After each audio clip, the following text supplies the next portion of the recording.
स्वागत है आप सबों का एजुकेशन की इस ऑनलाइन प्लेटफॉर्म पे। मैं हूं पीके मेहता, आप सबों का स्वागत करता हूं।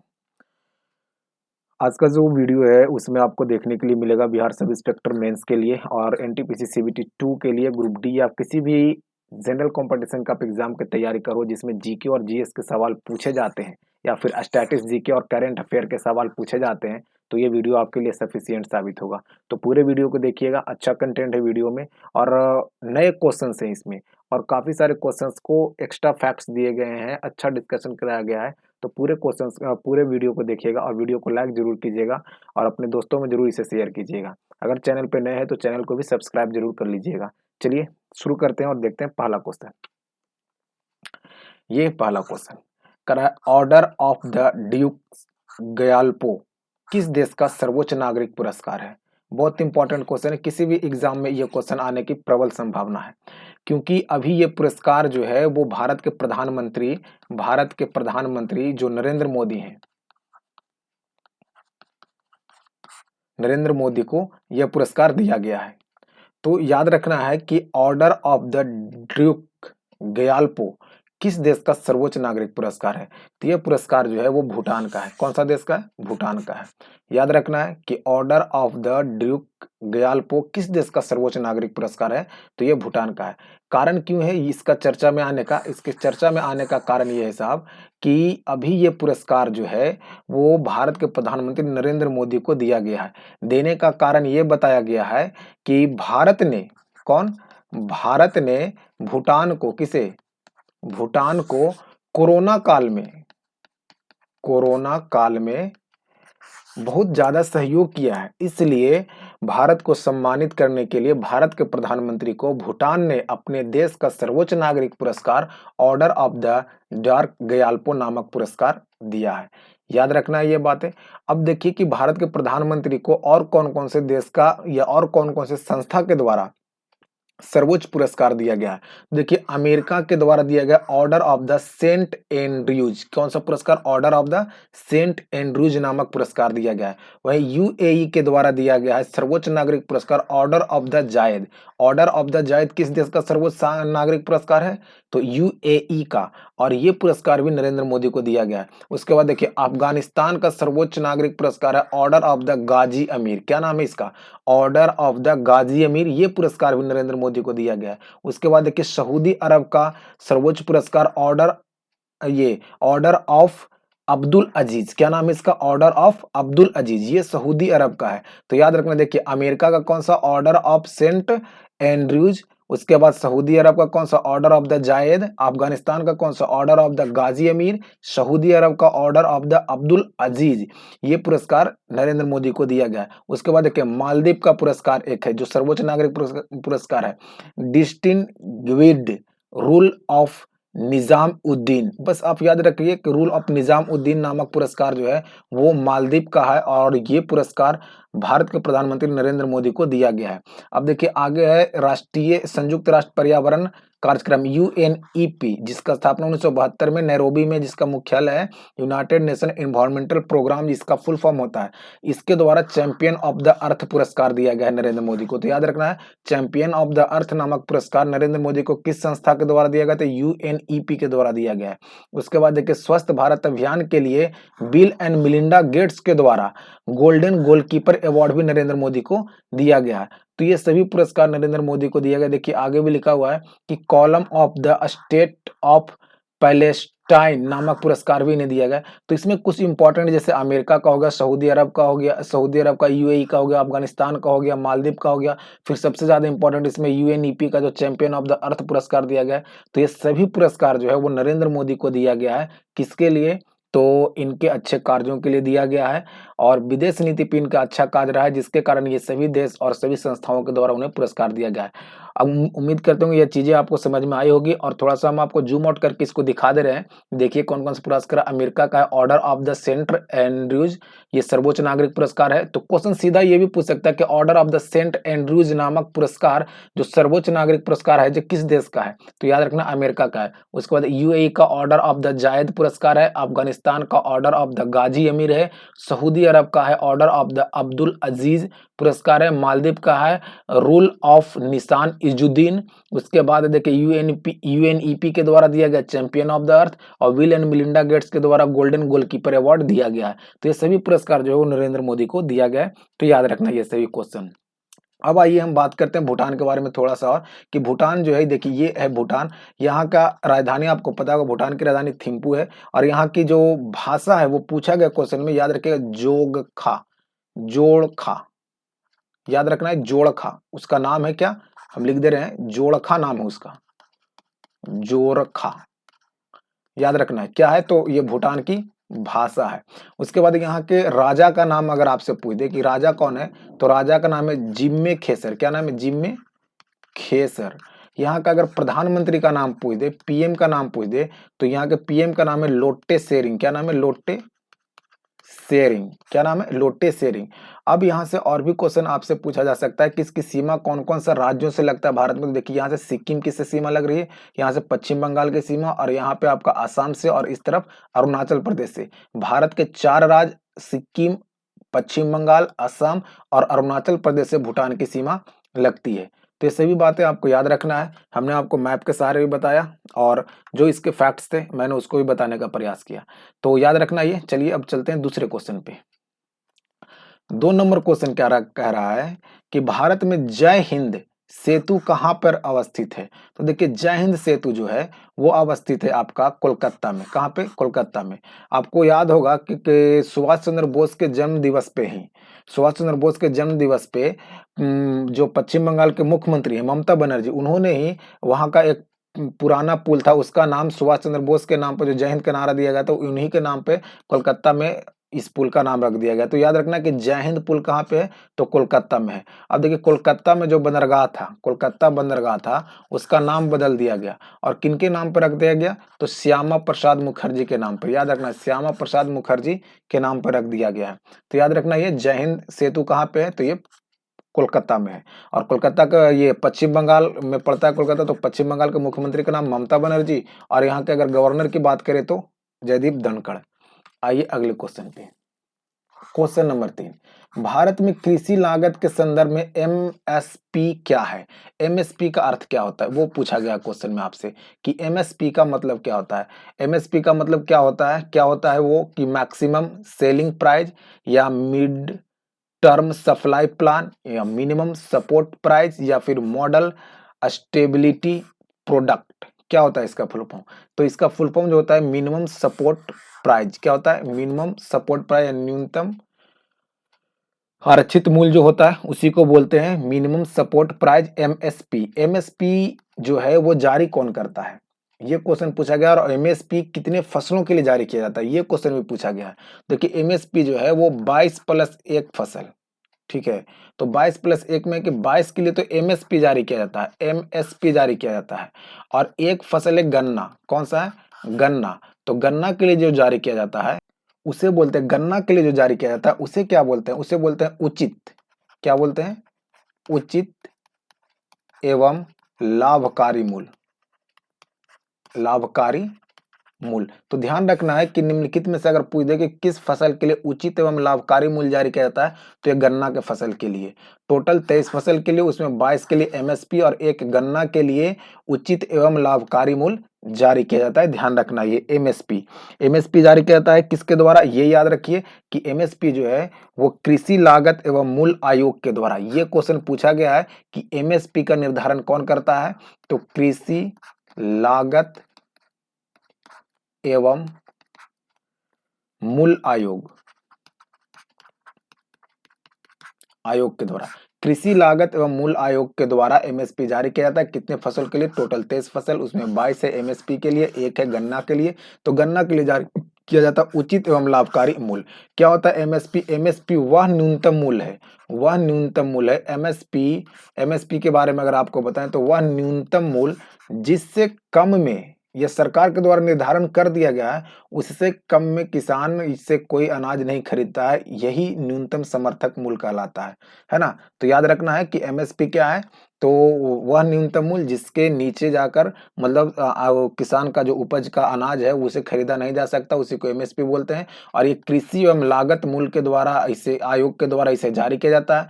22 और एमएसपी और गन्ना के लिए कौन सा? तो उचित एवं लाभकारी मूल्य जारी किया जाता है। आइए अगले क्वेश्चन पे। नेक्स्ट क्वेश्चन है 4 नंबर। 4 नंबर देखिए क्वेश्चन का क्या कह रहा है कि हिमालय के निम्नलिखित में से कौन सी चोटी नेपाल में स्थित नहीं है? तो हिमालय की कौन सी ऐसी चोटी है जो नेपाल में स्थित नहीं है? ये क्वेश्चन पूछा जा रहा है। तो देखिए ये है मकालू, ये है माउंट एवरेस्ट और ये है अन्नपूर्णा और ये है कामट, यानी कामेट, इसी को बोलते हैं कामेट। तो कह रहा है निम्नलिखित में से कौन सी पर्वत चोटी जो है वो नेपाल में स्थित नहीं है? तो कामेट पर्वत चोटी जो है वो उत्तराखंड में है। कहाँ पे है? उत्तराखंड में है। उत्तराखंड में आप ये गढ़वाल क्षेत्र में ये स्थित है और ये नंदा देवी पर्वत का हिस्सा है। याद रखिएगा, देखिए आपको मैप में मैं आपको दिखा रहा हूं कहां पे है ये। देखिए ये है आपका कामेट पर्वत और यहीं पे है उत्तराखंड और ये है नंदा देवी। तो यहीं पे है ये कामेट पर्वत। जबकि हमें पूछ रहा था कि हिमालय का कौन सा ऐसा भाग है पर्वत चोटी जो नेपाल में नहीं है? तो नेपाल में देखिए एवरेस्ट इधर में ही है, अन्नपूर्णा भी इधर में ही है और भी जो भी है ये सभी इधर में ही है। लेकिन कामेट पर्वत जो कहाँ पे है वो आपका उत्तराखंड में। याद रखना। अब देखिए यहाँ से बहुत सारे क्वेश्चन आपसे पूछता है कि हिंदू कुश पर्वत कहाँ है? पाकिस्तान में। राकापोसी कहाँ है? पाकिस्तान में। नंगा पर्वत कहाँ है? तो जम्मू कश्मीर में यहाँ पे है। उसके बाद देखिए कुनलुल पर्वत कहाँ पे है? तो ये आपका चीन का इलाका आ जाता है। पामीर का पठार देखिए इधर में अफगानिस्तान की तरफ आ जाता है, ईरान की तरफ। उसके बाद देखिए ये है काराकोरम श्रेणी, लद्दाख, जास्कर, पीर पंजाल। तो इसका श्रेणी, इसका क्रम पूछता है। तो इसका क्रम को याद रखने के लिए हमने देखिए एक ट्रिक लिखा है यहाँ पे, काला जाकर जाल धर। तो का मतलब हो गया काला काराकोरम, ला का मतलब हो गया लद्दाख, जा का मतलब हो गया जास्कर। देखिए जाकर का मतलब हो गया जास्कर, जाल का मतलब हो गया पीर पंजाल और धर का मतलब हो गया धौलाधर। तो ये क्रम पूछा जाता है, तो ये ट्रिक है, आप याद रख सकते हैं इसे, काला जाकर जाल धर। का मतलब हो गया काराकोरम, ला का मतलब लद्दाख, जाकर का मतलब हो गया जास्कर, जाल का मतलब हो गया पीर पंजाल और धर का मतलब हो गया धौलाधर। ये याद रखना है आपको, है ना। देखिए कैलाश पर्वत है, मानसरोवर है, यहाँ पे शिवालिक है। उसके बाद देखिए इधर एवरेस्ट है, कंचनजंगा है, मिसमी की पहाड़ी है, डाफला की पहाड़ी है, नमचे बरवा है। उसके बाद पटगई, देखिए ये पटगई बूम पर्वत इधर में है। उसके बाद नागा पर्वत श्रृंखला इधर में। तो ये सभी पर्वत श्रृंखला आपको याद रखना है, हमने आपको मैप से दिखाने का प्रयास किया है। आइए अब चलते हैं। तो आंसर इसका क्या हो जाएगा? कामेट पर्वत। ये आपका नेपाल में नहीं, ये कहाँ पे? उत्तराखंड के गढ़वाल क्षेत्र के नंदा देवी पर्वत श्रृंखला में स्थित है। आइए आगे। नेक्स्ट क्वेश्चन है 5 नंबर। कह रहा है कि वॉकिंग विथ द कॉमरेड नामक पुस्तक किसके द्वारा लिखा गया है? वॉकिंग विथ द कॉमरेड नामक पुस्तक जो है वो अरुंधति राय के द्वारा लिखा गया। किसके द्वारा? अरुंधति राय के द्वारा लिखा गया है। इनको मान बुकर पुरस्कार दिया गया था कौन से बुक के लिए?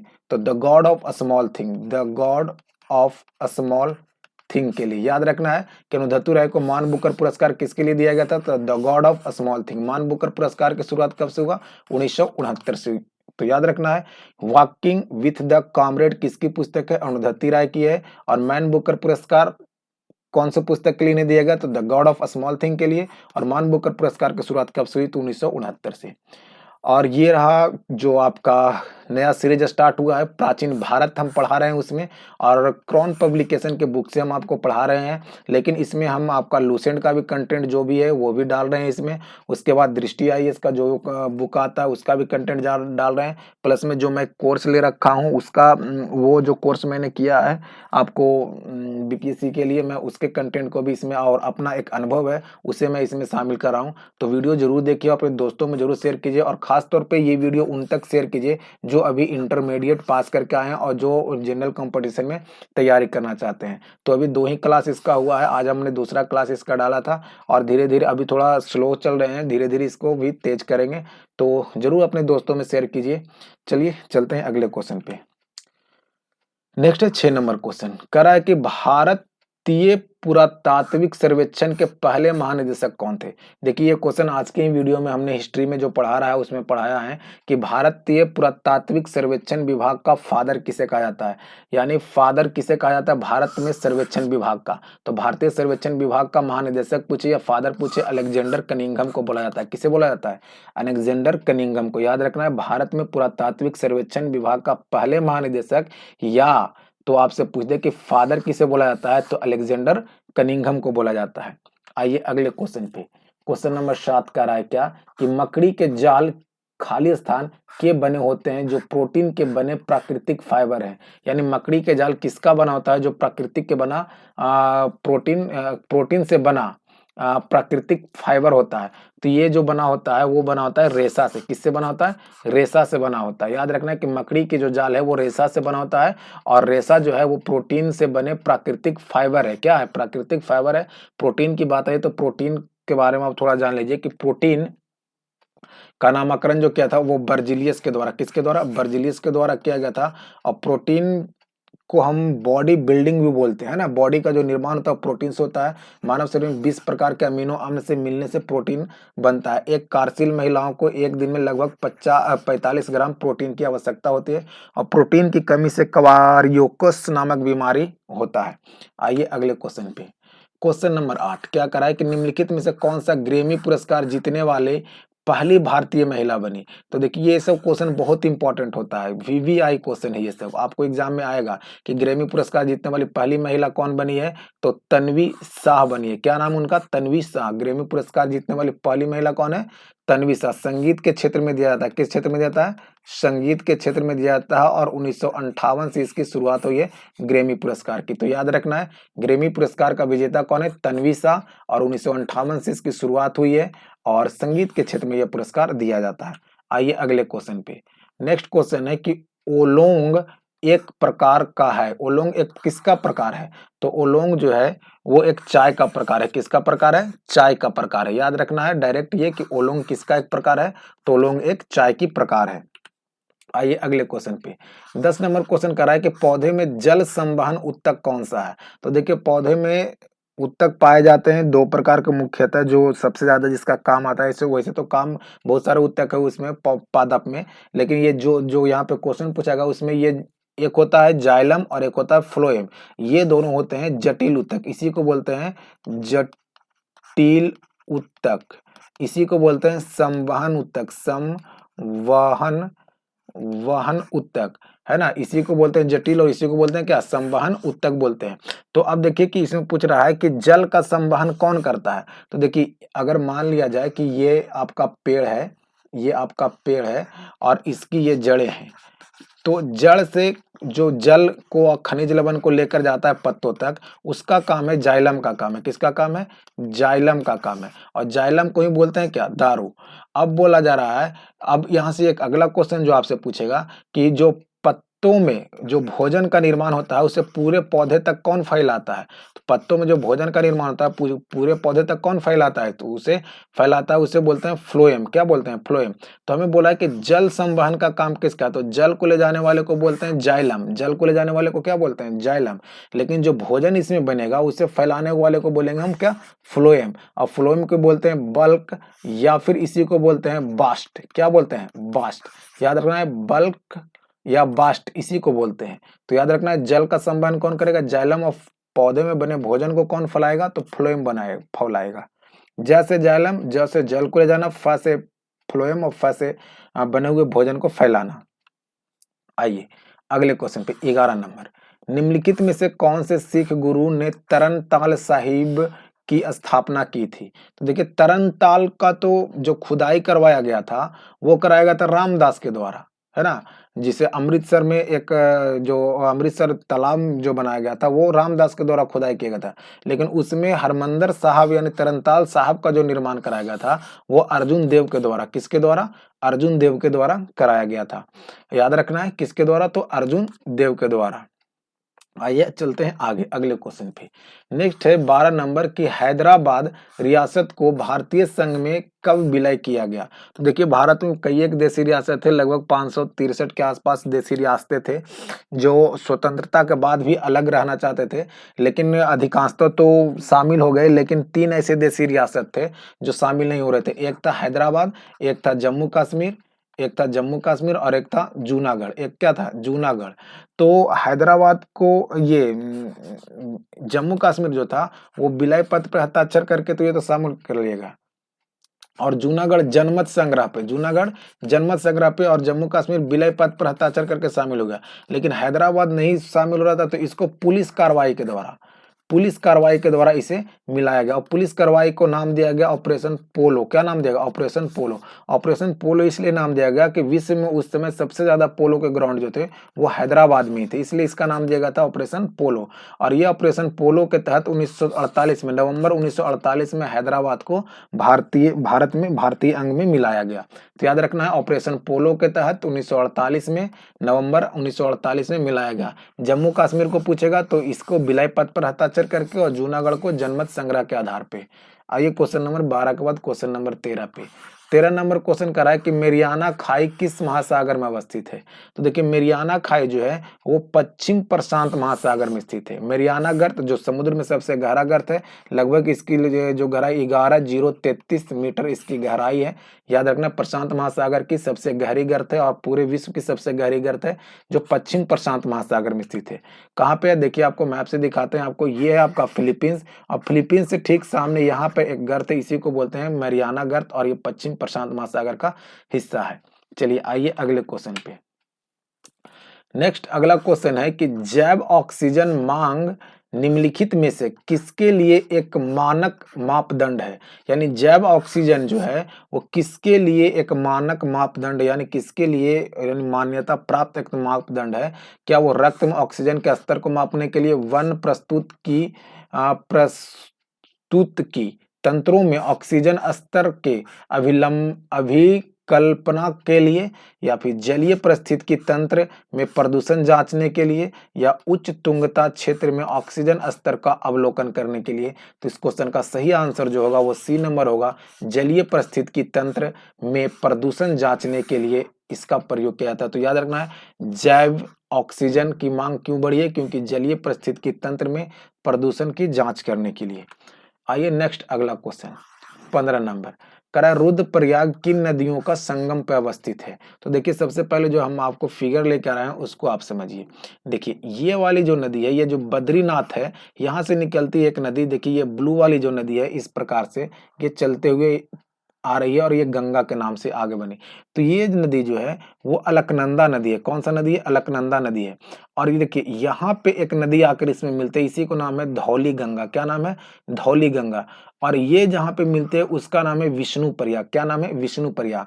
तो सबसे पहले जो अलकनंदा में आकर मिलती है उसका नाम है विष्णु प्रयाग। क्या नाम है? ये विष्णु प्रयाग में मिलती है धौली गंगा।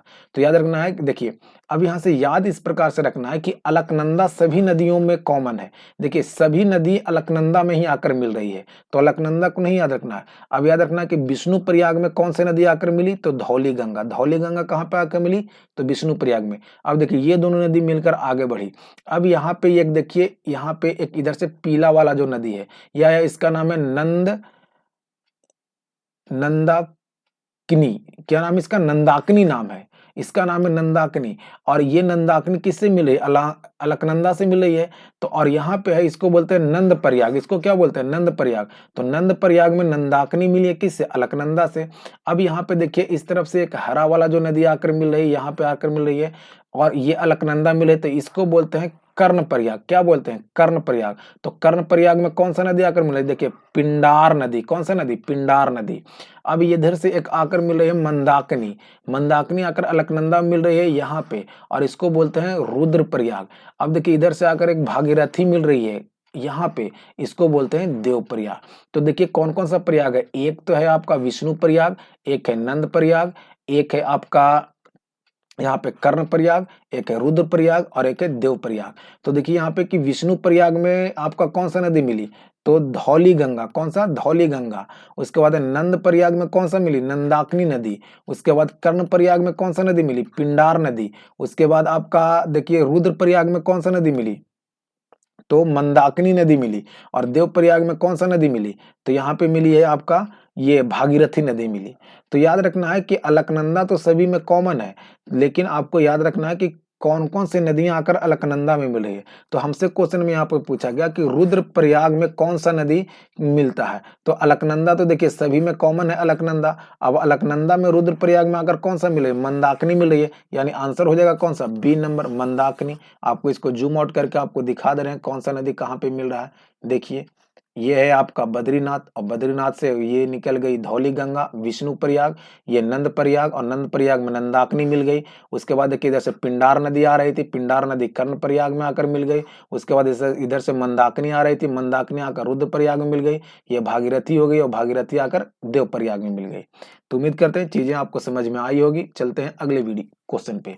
16 नंबर का रहा है कि पूसा सिंधी गंगा किस फसल का एक किस्म है, यानी ये जो पूसा सिंधी गंगा है वो किसका एक किस्म है, तो ये गेहूं का किस्म है। किसका है, गेहूं का, याद रखिए सीधा।